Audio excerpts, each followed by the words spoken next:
Magandang gabi po sa ating lahat, mga kapatid. Magandang gabi rin po, Father Vic. Unang linggo ng 40 araw na paghahanda para sa Pasko ng muling pagkabuhay. At mula sa ating ebanghelyo, narinig natin ang kwento kung papaanong matapos ang pagbibinyag, dinala ang ating Panginoon ng Espiritu doon sa ilang. At ang sabi ng Ebanghelyo, nanatili siya roon ng 40 araw, nagsasakripisyo, nagdarasal. At sa karanasan ng ating Panginoon, habang siya ay nananalangin, nagdarasal, nagtitiis ng gutom, nandun din ang panunukso ng dyablo. Totoong-totoo pala talaga itong ganitong karanasan. Yung tipong sinasabi natin, di ba? Bakit ganon? Kung kailan ako nagsisikap na makalapit, makasunod, at makapaglingkod sa Diyos, para bang mas bumibigat? Para bang ang dami-daming tukso? Ang dami-dami kong hindi magandang nararanasan sa buhay? Bakit nung hindi naman ako nagsiserve, nung hindi naman ako nagpapakabuti, wala namang ganitong mga panunukso?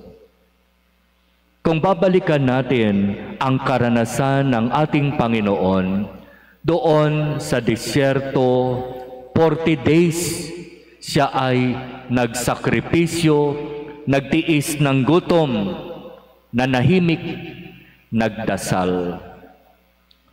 Pero sa panahon na yon, patuloy na siya'y tinutukso ng dyablo. So ano ang malinaw na sinasabi nito sa atin? Hindi gusto ng dyablo na tayo'y lumalapit sa Diyos. Ididistract tayo ng ididistract. Gagawa siya ng iba't ibang pamamaraan para ilayo tayo sa Diyos. Iyan ang misyon ng dyablo. Kaya nga di ba kapag sa panunukso ng dyablo tayo ay napalayo kay Jesus, tayo ay napalayo sa Diyos, ibig sabihin pinagtagumpay natin ang dyablo. Pero kung sa kabila ng mga pagtukso, ng maraming mga pagsubok, nananatili tayong kumakapit at nagtitiwala sa Diyos, ibig sabihin nun, pinagtatagumpay natin ang Diyos sa ating buhay.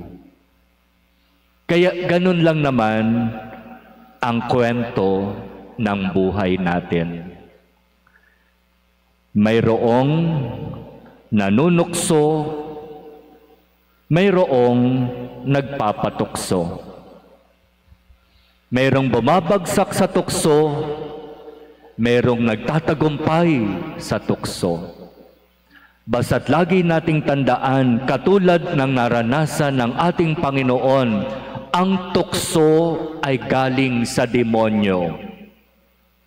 Iba yung pagsubok, sapagkat ang pagsubok galing sa Diyos. Tinutukso tayo ng demonyo para tayo ay ilayo sa Diyos. Sinusubok tayo ng Diyos para patatagin tayo sa ating pananampalataya.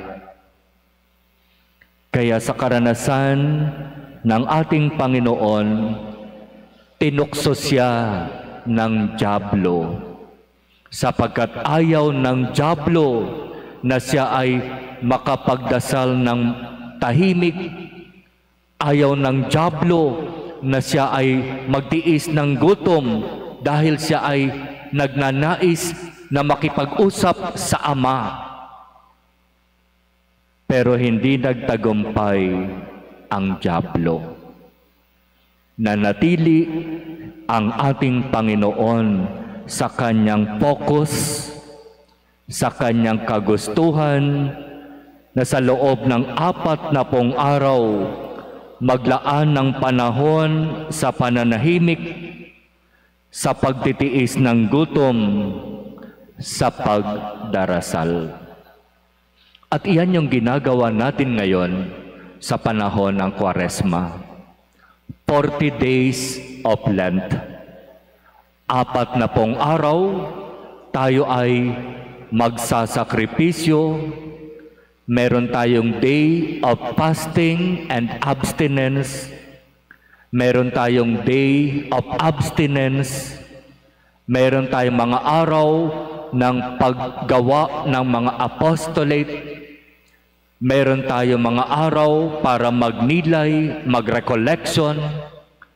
Meron tayong araw para magsakripisyo sa pamamagitan ng pagsama sa mga estasyon ng krus, sa mga prosesyon, sa mga bisita iglesia. Ang lahat ng iyan ay bilang pagtulad sa halimbawa na ginawa ng ating Panginoon.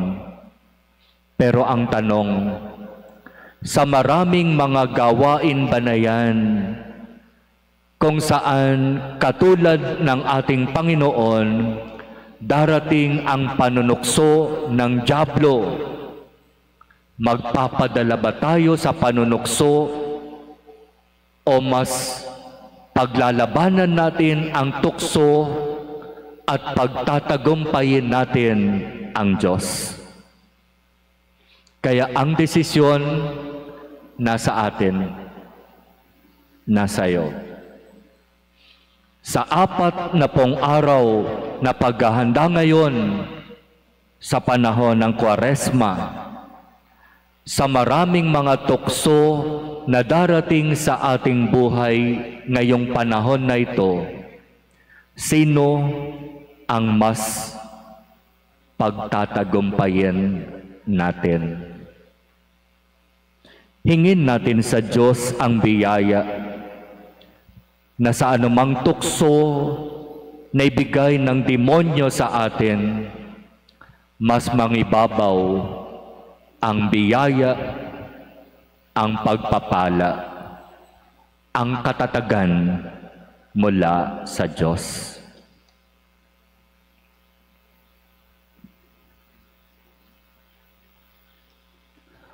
Amen.